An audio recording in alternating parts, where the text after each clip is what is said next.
Bora lá, galerinha! O estranho iceberg da China, do canal do Semideus, gente. Mais um vídeo de Semideus trazendo aqui pra vocês.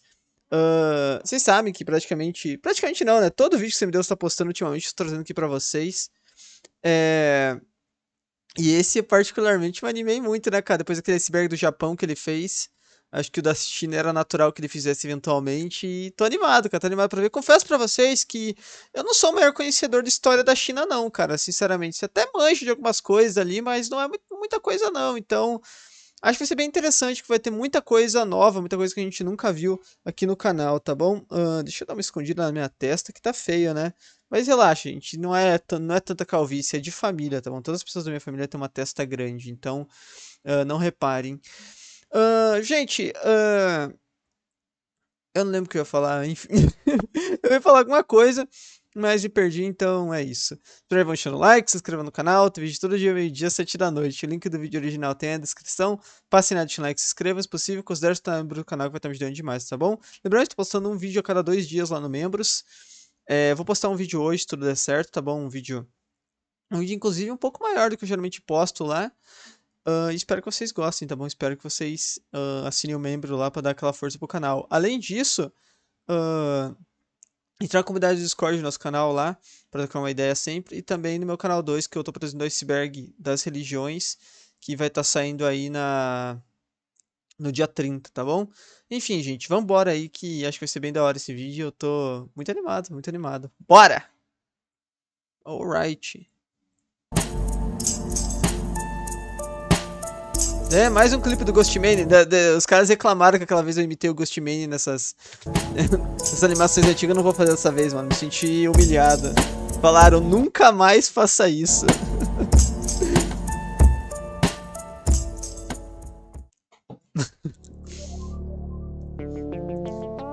Ok. Sejam todos bem-vindos a mais um vídeo de iceberg aqui no canal. No vídeo de Yo. hoje exploraremos o iceberg da China. Assim como o Egito Antigo, que já ganhou um iceberg por aqui, a China é uma das Não civilizações sei nem dizer, né? Vai que é o seu primeiro vídeo aqui no canal, mas também tem react mais desse vídeo aqui, antigas tá? da história e carrega inúmeros casos Só entrar na interessantes. playlist aí, gente. É sempre bom lembrar que eu fiz uma playlist de todos os canais que eu assisto aqui. Literalmente todos os vídeos que eu já assisti aqui no meu canal, eu criei uma playlist pro canal dele, sabe? Então, pro canal do vídeo original. Então tem uma playlist aí do Semideus. Entrem lá caso vocês queiram procurar um vídeo. Muitos Facilita deles muito. pouco comentados. Para este vídeo eu não estarei utilizando um iceberg já existente como base. Em vez disso, criei Tá sempre na descrição, tá? exclusivamente para esse conteúdo, reunindo tópicos que eu encontrei em minhas pesquisas. Vale destacar que o foco será principalmente na história antiga da China, com poucos casos referentes à China moderna. Ok, até prefiro. Sem mais explicações, Acho mais legal. vamos mergulhar no estranho iceberg da China. Bora! Ok! Nice! Let's go! As dinastias da China. A história chinesa é dividida em diversas dinastias, de forma semelhante ao que acontece com o Egito Antigo. Essas dinastias governaram diferentes partes da China por meio de monarquias hereditárias, em um sistema... Dessas daqui, a única que eu tenho algum conhecimento é da Qing, né? Que é a última dinastia da China, se não me engano. que né? perdurou por mais de 3 milênios. A região, durante esse tempo, foi governada por diversas etnias diferentes. A primeira dinastia chinesa teria sido fundada por volta de 2070 anos antes de Cristo, bizarro por Yu o Grande, também conhecido como Yu o Engenheiro. Uma figura lendária que é acreditada por conter uma grande enchente no Rio Amarelo que devastava plantações e aldeias ao longo do seu leito. Ele teria sucedido... É interessante, cara, que a China ela é muito mais antiga do que o Japão, né, cara? A sociedade chinesa. seu pai, chamado Muito mais mesmo. nos esforços para controlar as cheias. A gente viu lá, a primeira rainha lá do Japão não era depois de Cristo já, né, cara? Adotando métodos como a dragagem do leito dos rios e a construção de canais de irrigação. E é daí que vem a sua alcunha de engenheiro. Impressionado com as habilidades de Yu, o então governante da região, o rei rei Shun decidiu torná-lo seu Shun? herdeiro, ignorando o próprio filho, que ele considerava indigno do trono. Talvez o primeiro inimigo declarado do nepotismo da história. Ao assumir o trono em 2070 AC, Yu fundou a dinastia Xia, considerada a primeira dinastia da China, que controlava terras ao redor do Rio Amarelo e durou até cerca de 1600 AC. Assim, cara, vocês não... tipo assim, é o que eu falo do que eu falei nos vídeos do Egito, acho que eu falei isso, cara. Cara, olhem as datas, cara. Cara, vocês têm noção que nós estamos ouvindo falar de um homem que viveu há 5.000 anos, cara? Isso é, tipo assim, muito bizarro, né? É muito doido, né? Como essas pessoas como ocorre com muitas ficaram pra história, figuras da antiguidade, não há comprovação histórica definitiva sobre a existência de Yu. É verdade, é bom lembrar, né? Que essas figuras geralmente são semi-lendárias. Não, ele falou que semi-lendárias, mas geralmente são lendárias, né? Só que isso daí pareceu bastante realista até, na verdade. Não tinha nada de tão lendário assim, é possível que a dinastia assim, não tinha nada de tão fantasioso na história tenha realmente existido, mesmo que todos os seus 16 imperadores sejam também considerados lendários. Nos séculos e milênios seguintes, diversas dinastias surgiram e caíram. Ao longo de toda a história chinesa, houve 13 dinastias principais e mais de 80 reinos e dinastias paralelas, que vão de reinos de etnias menores paralelos às dinastias principais a estados e organizações rebeldes. A última delas foi a dinastia Qing, fundada em 1636 pelos Manchus, que inicialmente governavam a região da Manchúria, que fica no nordeste da China, acima da Península Coreana. Em meio a uma rebelião... Isso eu tô ligado, que os Manchus, eles não são a etnia principal da China, né? Eu não sei qual que é o nome da etnia principal da China, mas é outro, não são os Manchus. Então, a última dinastia da China, que são os Qing, eles são de uma dinastia... Não sei se são os Qing, acho que não é o nome da família, sei lá, mas vocês entenderam. A dinastia Qing é uma dinastia, entre aspas, estrangeira, né, cara? Interna contra a dinastia Ming, os Qing conquistaram Pequim em 1664 e unificaram a China. Essa dinastia durou até 1912, quando o último imperador, Puyi, foi deposto. É isso. Não sei se tem... Será que existe aí um descendente hoje em dia da China aí, cara? Quem que seria o imperador da China hoje em dia, né? 3 Augustos e 5 imperadores. Esse é o título dado a governantes lendários que teriam precedido a fundação da dinastia Xia, assim como Yu o Grande. Essas figuras são consideradas míticas e aparecem em obras como os Registros do Historiador, de 91 a.C., escrito por Sima Qian, o primeiro grande historiador chinês. Os 3 Augustos seriam governantes divinos, dotados de poderes sobrenaturais que teriam trazido harmonia ao universo, com o primeiro deles sendo conhecido como o Soberano Celestial. Já os 5 imperadores eram reis sábios, conhecidos por sua perfeição moral e governância exemplar. Entre eles está o famoso Imperador Amarelo, também conhecido como Huangdi, além de Yuanshu, Ku, Yao e Shu. Uou! Como assim? Peraí. O mesmo que tornou Yu seu sucessor. Eles são retratados como governantes exemplares que reforçaram a ética e a ordem social, frequentemente adorados como espíritos ancestrais divinos que tiveram reinados extensos, que chegam a mais de 100 anos. Todo esse período é datado de 2800 a 2200 anos antes de Cristo. Percebe-se que esses aí já são bem mais lendários, né, do que... Por isso que eu falei que dá até pra pensar que pelo menos, talvez aquele engenheiro lá, construtor, não tenha sido exatamente tudo que contam sobre ele. A história tenha sido engrandecida com o tempo. Mas ele parece uma figura bastante realista, né, cara? Agora já esses daqui são bem lendários, né? Só é curioso, né, uma coisa, como esses caras da história antiga são aficionados por... reis que vivem, ou pessoas em si que vivem por muito tempo, né? Seja aí, seja no Japão, ou mesmo na Bíblia, né, cara? Como é que pode? Todas essas histórias de grandes líderes do passado viviam muito mais tempo, né? Por que será disso? Guerras de unificação da China. Até o século 3 a.C., a região da China era dividida em vários reinos e dinastias diferentes. Esse século em específico ficou conhecido como o período dos estados combatentes, onde 7 dinastias diferentes lutavam entre si pelo poder da China. Entre esses estados estava Qin, que surgiu na região central da China e inicialmente era um estado bastante fraco e até considerado semi-bárbaro pelos outros dos estados. No entanto, Qin começou a sofrer reformas internas que foram lideradas principalmente pelo estadista Sheng Yang, reformando a economia. Os homens são muito maneiros, né, cara? Essas reformas criaram um exército disciplinado e grandes generais estrategistas. Além disso, Qin possuía ao seu lado sua geografia, sendo um estado cercado de montanhas e por rios. Com o seu fortalecimento, Qin começou a anexar estados próximos, através de guerras diretas e alianças temporárias, iniciando assim as guerras de unificação da China em 230 AC. Conquistando os estados de Han, Zhao, Yan, Wei e Shu, terminando com a anexação de Qi em 221 AC, completando assim a unificação da China. O rei Qin Shi Huang se tornou o primeiro imperador da China, sendo o primeiro a governar a nação unificada. Todo esse período é representado no mangá Kingdom, que é considerado um dos melhores. Eu já ouvi muito falar desse mangá Kingdom, cara. Pô, eu tenho que ler um dia, cara. Já vi muita gente falando mesmo. Bem maneiro. Mangás já feitos com cenas de guerra que nenhuma outra obra consegue chegar perto. Além de ter vou pesquisar sobre, cara. Será que é muito grandão, né? Se bem que é até melhor, eu gosto quando uma é arte grande. absurda. Pô, eu vou pegar pra ler qualquer dia esse Kingdom aí, gente. Eu vi muitas pessoas falando mesmo sobre.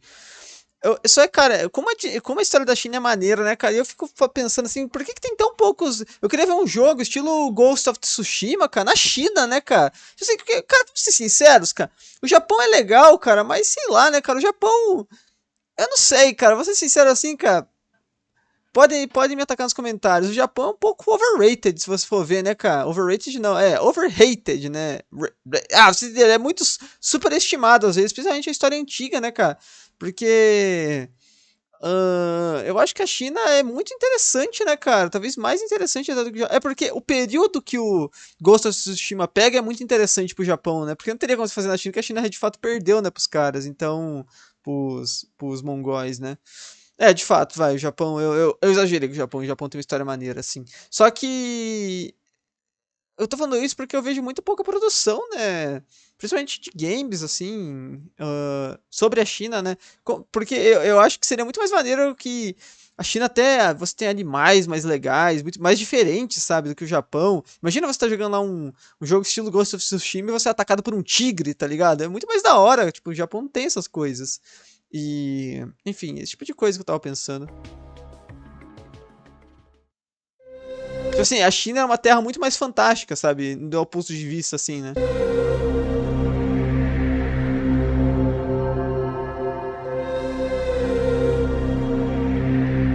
Os Senhores da Guerra. O termo Senhores da Guerra refere-se a líderes militares que controlaram regiões da China fragmentada a partir de 1916, após a morte do primeiro tem agora o Kong, né? presidente do país, o Yuan Shikai. Ele havia assumido o cargo depois da Revolução Qing em 1912, que depois o último imperador. Mas em 1915, ele tentou restaurar a monarquia, proclamando-se imperador, o que provocou revoltas de diversos comandantes militares que controlavam certas províncias. Com a morte de Yuan, um vácuo de poder levou à fragmentação da China. Generais e governantes regionais passaram a agir de forma independente, controlando territórios, formando alianças temporárias e até apoiando potências estrangeiras rivais. Esse período ficou marcado por conflitos constantes entre facções, com cada um desses senhores de guerra buscando ampliar sua influência.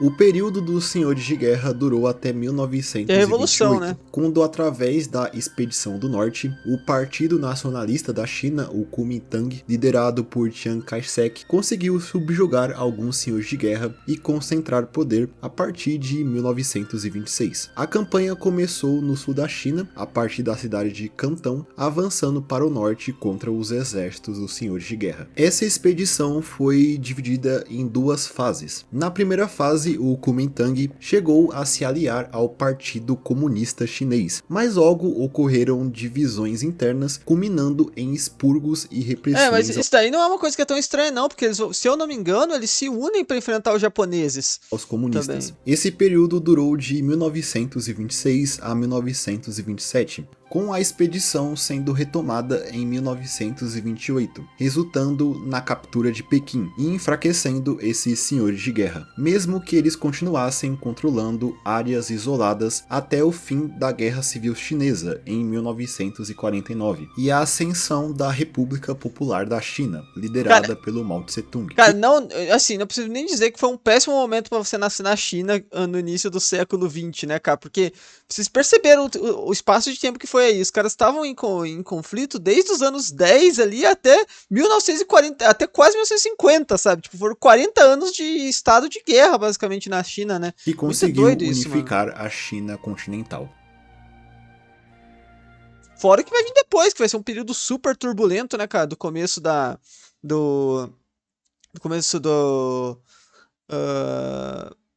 do mandato, por assim dizer, né, dos comunistas da China vai ser um período muito conturbado também. Então, cara, você nascer na China aí nessa época não foi maneiro, não, cara. Não foi stonks não, mano. Estados fantoches. A partir da invasão do Japão à China, anos antes de estourar a Segunda Guerra Mundial, em um período próximo à Era dos Senhores da Guerra, o Japão decidiu criar estados fantoches no território chinês, para facilitar a sua expansão pelo continente. Esses governos eram, na teoria, independentes, mas na prática obedeciam às ordens de Tóquio e recebiam reconhecimento apenas de países do eixo. Os mais famosos deles... Você sabia que eu falo desse lance do Japão, mas eu acho que muito por causa dessa invasão japonesa à China, e como a China, até, vamos ser sinceros, até o início dos anos 2000 era um país assim que não se projetava tão grandiosamente no mundo como é hoje, né? Era um país pobre, né, cara? Nos anos 80 lá, a China era tipo, muito menor do que o Brasil nesse sentido, né? Se não me engano, tem até lá o gráfico, o Brasil ficou parado no tempo e a China avançou pra caramba, né? Mas esse lance do Japão ter vendido a China, eu acho que na mente no Ocidente ficou muito como um papel de a China como fraca e o Japão como aqueles caras fortes que invadiram. Claro, eles fizeram muitas atrocidades, eu não tô passando pano pra isso, tô falando do imaginário, ficou de que os caras eram os samurais e não sei o que, né? Mas você tá entendendo, aqui é uma história muito recente, né? Foi Manchukuo, estabelecido em 1932 na região da Manchúria, após a invasão japonesa. Eu tô falando isso por isso que eu acho que tem muita mais produção cultural do Japão do que da China. Na região. Para legitimar o novo regime, os japoneses colocaram no trono o ex-imperador chinês, Puyi, instaurando uma monarquia constitucional apenas de fachada. E outro estado foi Mendiang, um governo criado na região do norte da China, conhecida como a Mongólia Interior, que possui uma grande população etnicamente mongol. Menjiang começou a ser formada com a invasão e ocupação do Japão da região de Shahar, parte da Mongólia Interior, criando o estado fantoche que teve como líder um príncipe mongol chamado Denshug Dongrub, um nome bem complicado de se pronunciar, inclusive. Ele era descendente de um clã mongol chamado Borjinjin e clamava ser descendente de Gengis Khan. Todo mundo verdade, não é nada impressionante, já que dizem por aí que 1 a cada 200 homens no mundo é descendente dele. Os estados fantoches só foram dissolvidos durante o final da Segunda Guerra Mundial, a partir de uma ofensiva da União Soviética conhecida como a Invasão Soviética à Manchúria, em agosto de 1945, levando os territórios de volta ao controle chinês. É isso. E o resto é história até hoje, né? O resto vocês já sabem, mas... Guerras do Ópio. A Guerra do Ópio é o nome dado a 2 conflitos que aconteceram durante o século XIX entre a China e potências ocidentais, que ambas... Eu quero ver se o Semideus vai falar qual que é o nome que a China dá pro século XIX, né, mano? Que é um nome bem famoso tiveram aí. Como catalisador a questão da comercialização do ópio na China, que era comercializado pelos britânicos. O ópio, utilizado como analgésico, era altamente viciante e causava dependência, e isso gerava graves problemas sociais à medida que o seu consumo se espalhava pela China. Com isso, o Império Chinês decidiu proibir o ópio e interromper o seu comércio, algo que não deixou os britânicos muito felizes, já que eles compravam bastante da China coisas como porcelana, seda e chá, e a venda do ópio equilibrava essa balança comercial. Além de banirem o ópio, autoridades chinesas confiscaram mercadorias de comerciantes ingleses na cidade de Guangzhou, no sul da China. Logo com esse impasse, a Primeira Guerra do Ópio estourou em 1839. A partir de uma resposta do Império Britânico enviando uma frota militar os caras foram lá, desceram o cacete na China só pra viciar os caras, para mas aí obrigá-los a abrir seu comércio. O conflito se encerrou em 1842 com a vitória britânica, que tinha uma das marinhas mais poderosas do mundo na época. Acho que é a mais poderosa. Com isso foi assinado o Tratado de Nanquim, que tornou Hong Kong território dos britânicos, além de ter aberto portos para o comércio do ópio. E alguns anos depois estourou a Segunda Guerra do Ópio. Esse cara doidão ali, né? O cara tava com um bonde ali, né? Ainda insatisfeitos com os números de portos abertos para o comércio, se aliaram com os franceses e usaram como pretexto a interceptação de um navio britânico por chineses para iniciar uma nova guerra em 1856, que novamente se encerrou com a vitória britânica em 1860 e a criação dos tratados de Tientsin e de Pequim, que concederam mais portos para o comércio do ópio, além da China ter perdido outros territórios. Graças a essas duas guerras perdidas, esse período dentro da história chinesa ficou conhecido como o século da humilhação. Pô, cara, não tem nada mais humilhante do que você chamar um século dessa história do que século da humilhação, né, cara? Cara, de novo, eu acho que isso daí tem muito a ver, realmente. Ficou muito no imaginário popular até atualmente, né? Agora a gente vê a China como um país poderoso e tudo mais, mas até que nem eu falei, no início dos anos 2000, tinha muito na imaginação das pessoas a China como esse país aí que foi só humilhado aí nos últimos 200 anos, né, cara? Pô, os caras foram lá, essa guerra é muito humilhante, né? Vamos ser sinceros aí, é uma humilhação do caramba, né, cara? É que nem, sei lá, cara, sei lá, não sei, mano, os Estados Unidos invadissem o Brasil, que o Brasil não tá querendo mais comprar, sei lá, mano, não sei, cara, um charuto, sei lá o que, cara, não sei, é um bagulho muito ridículo, né, cara? Dinastia Qin. A dinastia Qin foi a dinastia mais curta da China, governando a região por apenas 14 anos, do ano 9 até o ano 23. Ela foi fundada após um golpe de estado dentro da dinastia Han, que governava a China até então, que foi orquestrado por Yang Mang, um consorte do imperador Ping, que após a sua morte, ele foi sucedido pelo seu filho, o Liu Ying, que subiu ao trono da China com apenas 1 ano de idade, no ano 6.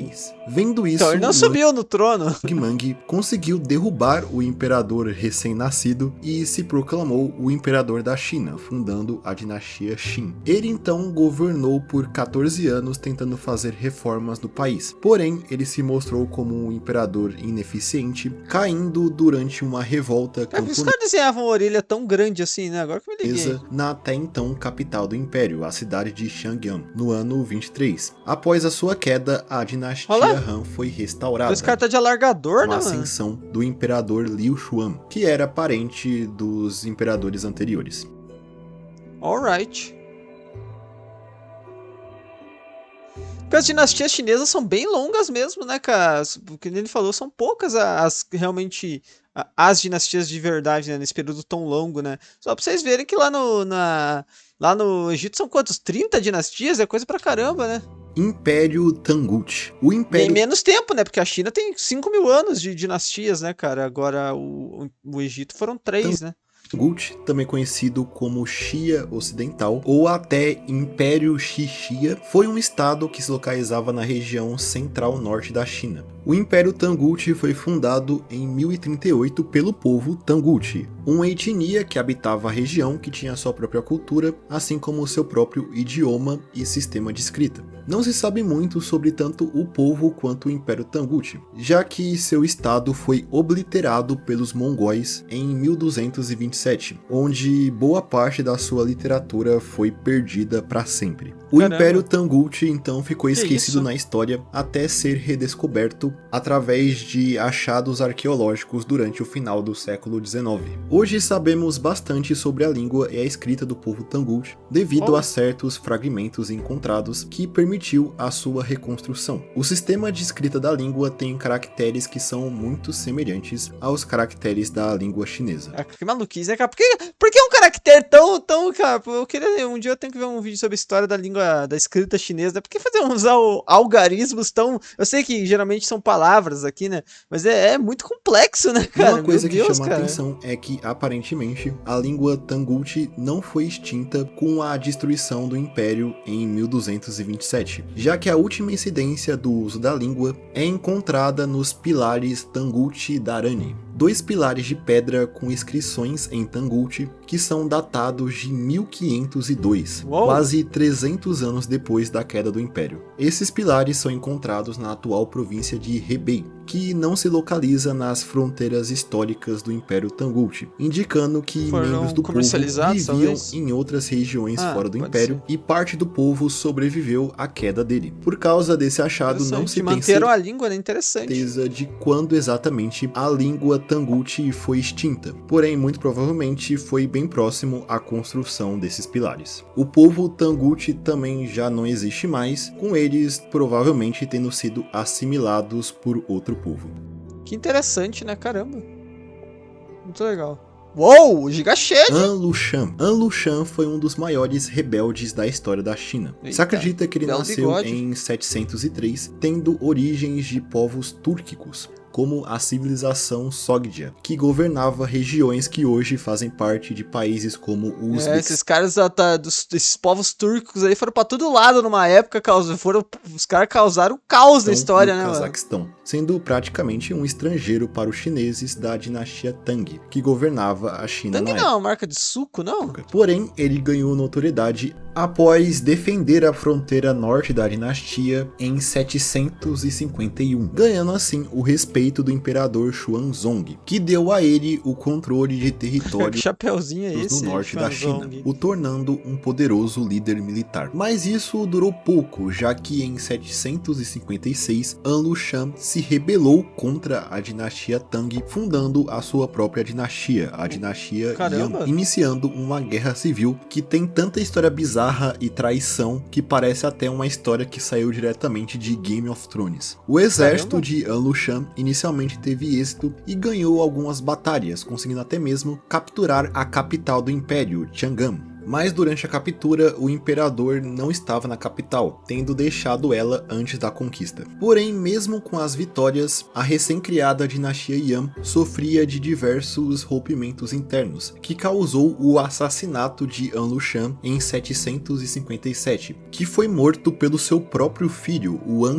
Qishu, que tomou o lugar do pai, continuando governando a dinastia rebelde por 2 anos, até ser derrubado do trono. Ele era assim? Caramba! E morto por um governador e comandante leal ao seu pai, chamado Shi Shiming, em 759. O comandante, após derrubar An Qishu, se tornou imperador de Yuan e continuou a revolta contra Tang, governando também por mais 2 anos, até ser assassinado também pelo seu próprio filho, chamado Ti Chaoi, em 761, através de um golpe de estado. Ti Chaoi subiu ao poder e também governou a dinastia Yuan por 2 anos, mas desta vez ele não foi assassinado pelo seu filho. O seu exército foi subjugado por Tang em 700 Cara, tudo isso, né, cara, um tirando a vida do outro, você vê o que é a ganância dos homens, né, cara, tudo isso por nada no final foram todos derrotados mesmo 63, assim. Pondo um fim à guerra civil. É dito que Shi Shaoi tirou sua própria vida durante a batalha. A China sempre foi um poço sem fundo de gente, sempre morou muitas pessoas nessa região.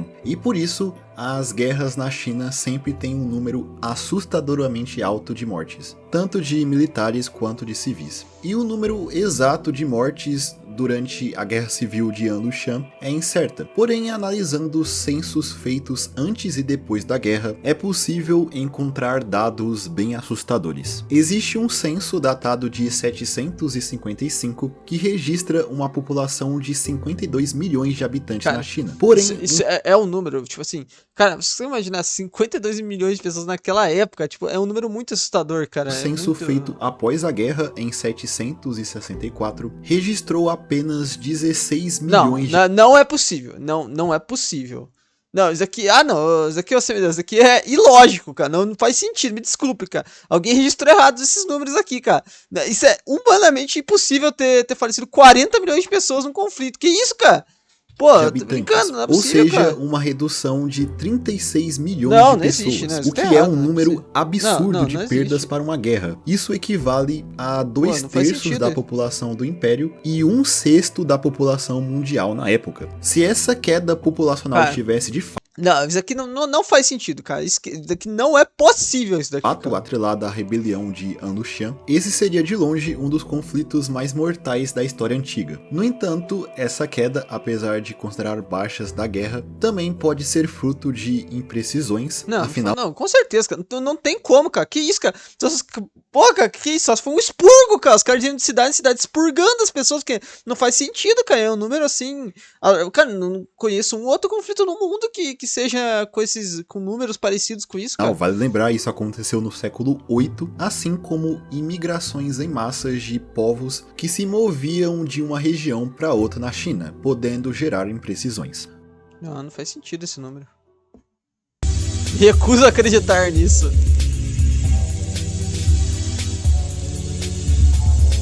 Ok.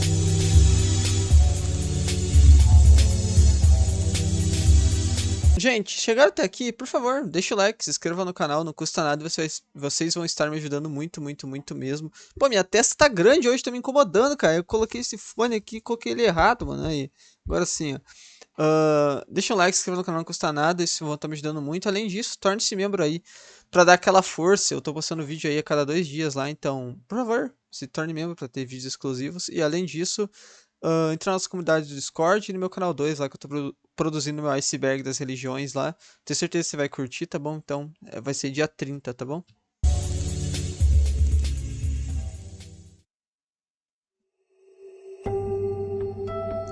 Camada 4. Caramba. Os tubos de Baigong. Esse é o nome dado a formações encontradas no Monte Baigong, localizado próximo à cidade de Delinga, que lembra bastante tubos. Segundo um estudo feito por cientistas chineses, cerca de 8% da composição desses, entre aspas, tubos vem de uma matéria que nunca foi identificada por esses cientistas. O que alimenta que isso, cara? Como assim, cara? teorias da conspiração que levantam a ideia desses tubos terem sido criados por uma civilização antiga avançada, perdida no tempo. Uns vão até mais longe. Pô, mas é bem bizarro mesmo, assim. Não, sabe o que parece? Isso parece que foi extraído pedra daí, né? Não parece que foi um lugar que foi extraído pedra? E dizem que os tubos se tratam de uma criação de seres extraterrestres que vieram até a Terra há milhares de anos atrás. E esses tubos seriam parte de alguma tecnologia que não entendemos. Contudo, não tendo certeza sobre a sua origem, a explicação como cientistas chineses não sabem, os caras fazem lá sol artificial e os caras não sabem do que é feita a pedra, cara, tá de brincadeira. É que os tubos são moldes fossilizados de raízes de árvores antigas. Com o tempo, processos geológicos mineralizaram essas estruturas de raízes de árvores, criando formações muito esquisita, né? ocas semelhantes a tubos, sendo que esses tubos podem ser resquícios de uma vegetação. Pois podem ser cabos antigos de uma civilização, né, cara? Eu acho que tô concordando com essa teoria. Antiga que existia na região. Mas assim, muito estranha essa explicação aí, sinceramente, eu achei bem esquisita, né, cara? Eles não me convencem, né, cara? É estranho isso daí, não é? É estranho.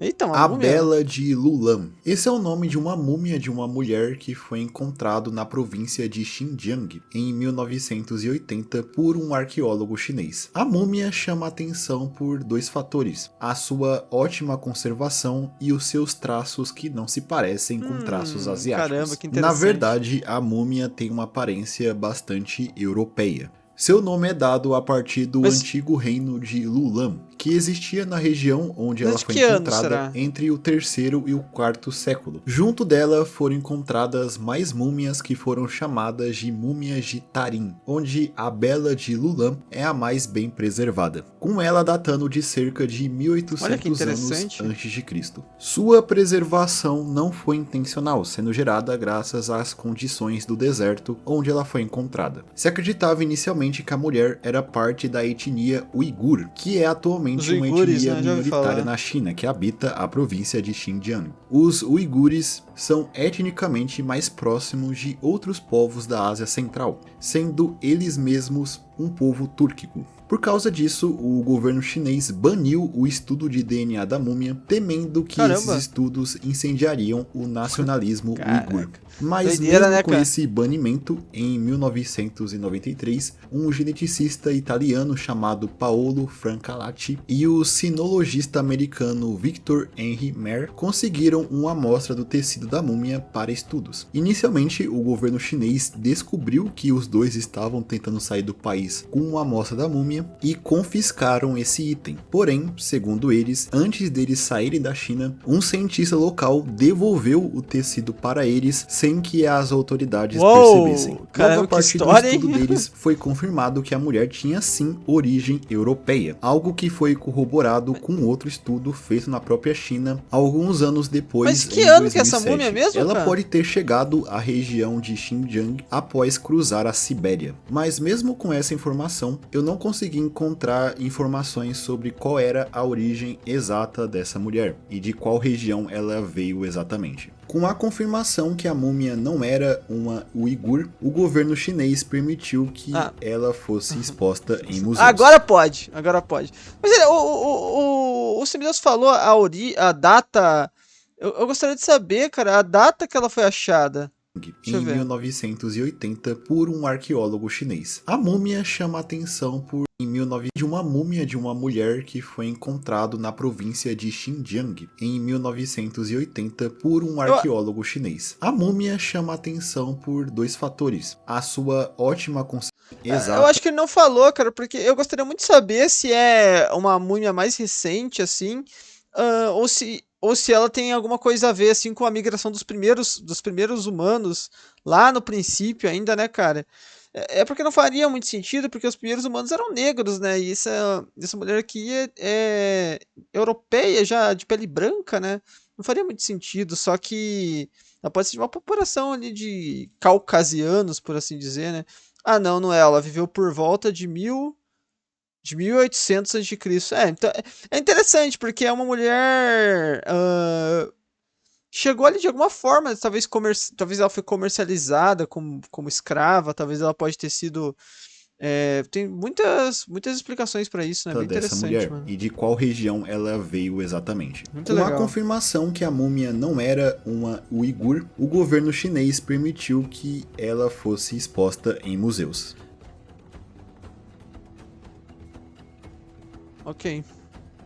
Zhang Xianzong. Esse é o nome de um homem que liderou uma revolta camponesa durante a transição da dinastia Ming para a dinastia Qing. Zhang nasceu em uma família pobre, serviu o exército do império e foi parte importante de uma revolta camponesa que aconteceu durante a década de 1620, que se iniciou motivada pela fome e epidemias que atingiam a província de Shanxi. Lá os camponeses impediram que os oficiais coletassem impostos na região, se mobilizando em um grande exército que ficou conhecido como bandidos itinerantes, dado ao fato deles se moverem rapidamente e se espalharem por outras partes da China. Zhang é um pouco irônico que seja na China, né? Jiazong era o líder desse exército que tinha cerca de 100 mil combatentes. Eles conseguiram tomar diversas cidades na província de Xinhuan, como Chongqing e Chengdu, fazendo Zhang se autoproclamar imperador, fundando a sua própria dinastia, a dinastia Shi. Inicialmente, o governo que Zhang queria aplicar seria um governo civil e justo. No entanto, com a pressão vinda de Ming, ele começou a governar essa recém-criada dinastia a Mão de Ferro, sendo um tirano responsável por um grande massacre na província, matando diversos civis, na paranoia de que eles eram fiéis a Ming. É dito que praticamente todos os membros do seu governo morreram ou por eles terem sido executados por Zheng ou por eles terem tirado sua própria vida. Caramba. Não se sabe exatamente quantas pessoas morreram nesse grande massacre, mas boa parte da província de Xinhuan foi despovoada por causa disso. O governo de Zhang Xiaozong foi descrito principalmente por um padre jesuíta português que estava na China na época, que se chamava Gabriel de Magalhães. Zhang Xiaozong foi morto em uma batalha contra as forças da emergente dinastia Qing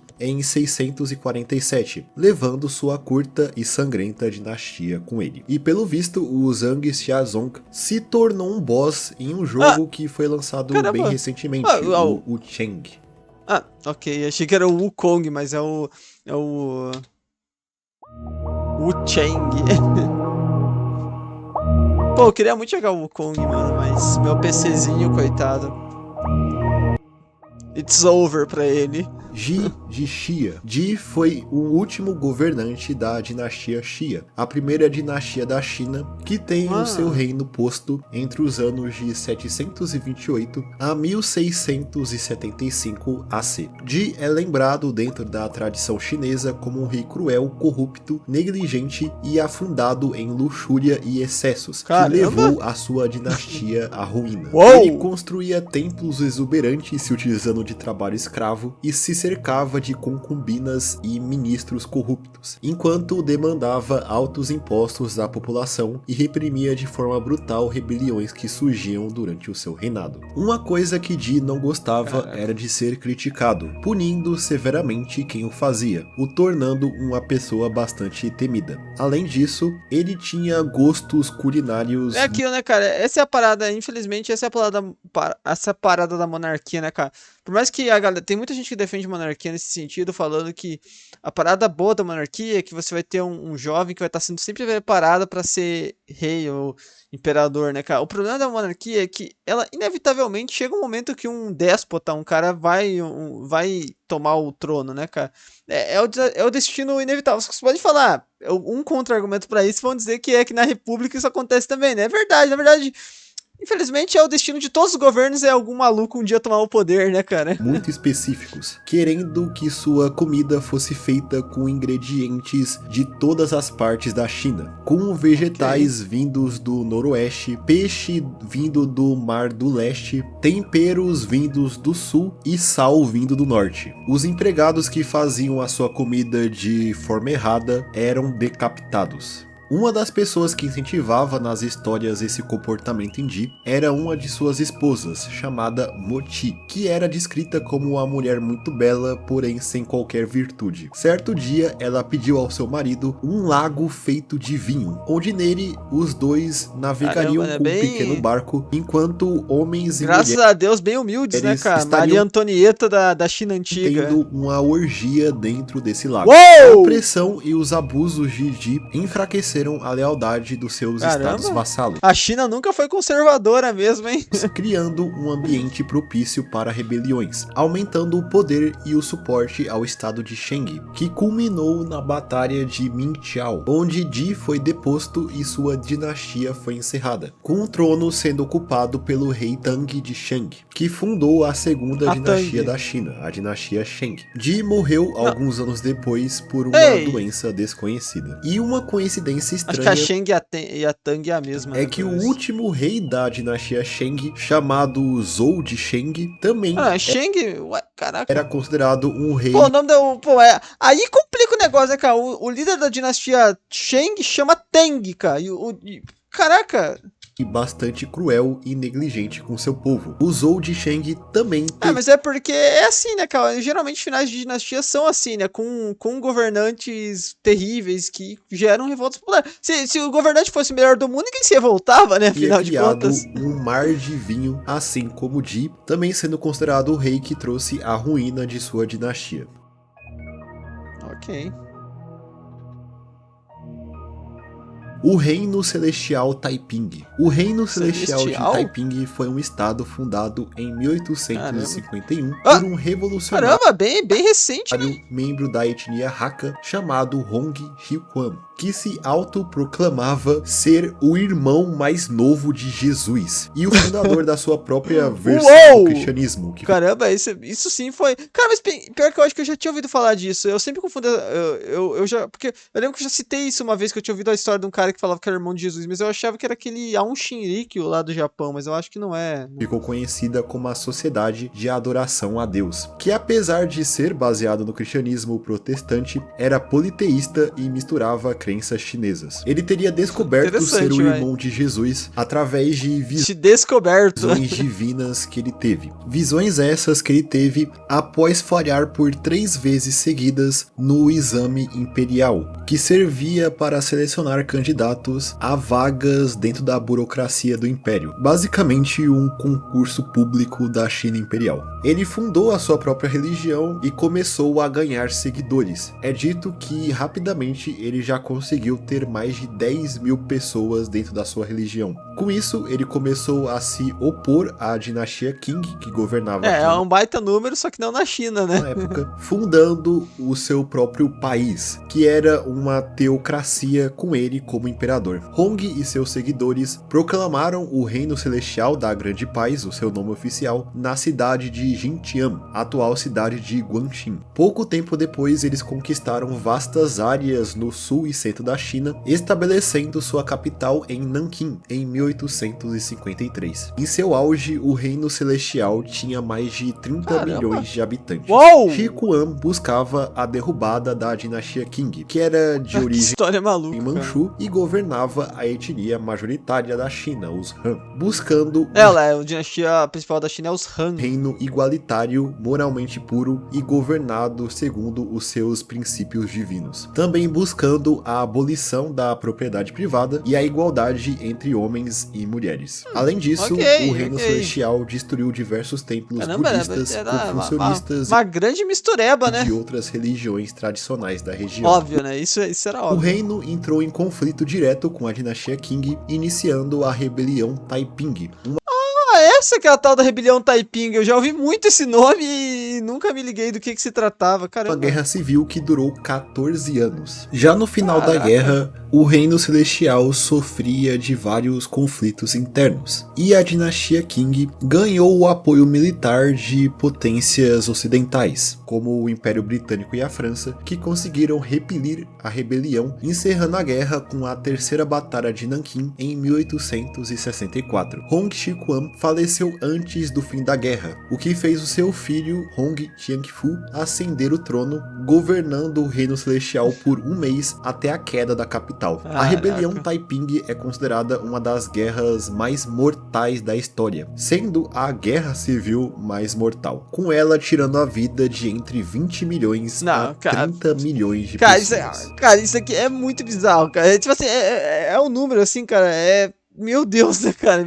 Cara, Mas que pode, né, cara? É muita gente, cara. É o muito cerco de cara. Suyang. Essa é uma batalha dentro da Tipo rebelião. assim, cara, toda a guerra na China parece que é o fim do mundo, né, cara? Tipo, é muita gente, cara. Imagina que coisa horrível, cara. De An Lushan, explicada em um tópico anterior. Os rebeldes da dinastia Yan estavam tentando, em 757, capturar a cidade de Suyang. Você tá ligado? Um mano que dizia que era irmão de Jesus, de repente o cara controlava 10 milhões de pessoas e de repente entrou em guerra e morreu 40 milhões de pessoas, cara. Como é que pode um bagulho desse, cara? Uma cidade que ficava em uma região estratégica em uma rota para a região sul do país, que estava sendo controlada pelos leais à dinastia Tang. Os leais da dinastia Yan estavam em maior número, tendo 150 mil homens contra 9.800 que defendiam a cidade. Eles fizeram um cerco na cidade que durou mais de 10 meses, fazendo os suprimentos dentro de Suyang se esgotarem. Isso fez com que os soldados de Tang recorressem a alternativas mais extremas. Após eles terem comido todos os animais dentro da cidade, o comandante que liderava os soldados, o Zhang Xun, optou por sacrificar os civis para alimentar os soldados. Cara, mas Cara, se é pra fazer isso, qual que é a lógica de proteger o lugar, tá ligado? No final, vocês vão proteger quem, cara? Tipo assim, caraca, né? Digo, Meu Deus do céu. sacrificar os civis é para os soldados comerem os seus cadáveres. Pois é. Tipo, qual que é o Inclusive, o sentido, Zhang Shu cara? Meu meio Deus. que obrigava os seus soldados a praticar o canibalismo, para que eles se mantivessem alimentados para poder servir na defesa da cidade. O comandante Tá simplesmente ligado? Os caras estão defendendo o quê no final? A cidade no final não são as pessoas? Eles estão defendendo os monumentos, cara? se Pô, tá de recusava brincadeira, a se cara. render, mesmo em uma larga desvantagem e em uma situação Pô, não tem precária. um pra passar o velho, não, cara? Afinal, ele acreditava que se Su Yang caísse, a dinastia Tang estaria em uma forte desvantagem contra os rebeldes. Segundo os registros, durante o cerco, praticamente toda a população da cidade foi morta para servir de alimento para os soldados, que também se alimentavam dos corpos dos soldados caídos. O número de civis falecidos são imprecisos, mas eles podem ter chegado Ah, 1 até milhão. 50 Ah, mil ok. mortos. Porém, mesmo assim, os soldados Jiyan É conseguiram um número alto pra caramba, mas como é na China, parece que é pouco, né? finalmente invadir a cidade e encerrar o cerco. Não deu Zhang Shun nada. foi capturado e executado ao fim da batalha. E segundo os relatos, ao fim do cerco, dos 60 mil habitantes da cidade, apenas 400 sobreviveram, sendo todos eles soldados, nenhum civil sobreviveu. Mesmo com a Bizarro. estratégia desumana de Zhang Shun, o cerco prolongado Faltou nada, ocupou né? os soldados rebeldes e possibilitou a organização do exército de Tang, Olha sendo só, no final deu certo aí do considerado plano, um caramba. ponto decisivo para a Caramba, posterior vitória maluquice da história, né, dinastia cara? contra a rebelião, fazendo de Jiang Shun uma das figuras mais controversas da É, história da China. herói ou vilão, né, cara? É vilão, né? Só que acabou, pra alguns aí foi. Acabou. Vocês estão entendendo o que eu quero dizer, né? É doideira, né, cara? A história é muito. É, não é. É muito cinzenta, né?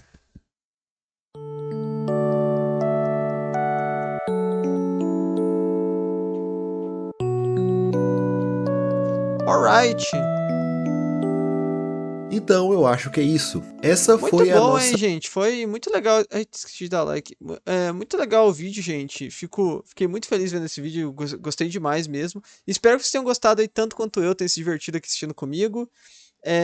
Deixem nos comentários aí sugestões de outros vídeos que vocês gostariam de ver aqui no canal, outros icebergs. E também deixem nos comentários é, coisas sobre o vídeo, coisas que vocês gostariam de comentar aí, que eu às vezes demoro um pouco para responder, mas eu sempre leio todos os comentários, tá? Isso eu prometo. Enfim, gente, espero deixar um like, se inscreva no canal. Tem vídeo todo dia ao meio-dia, 7 da noite. Tamo junto. É nóis.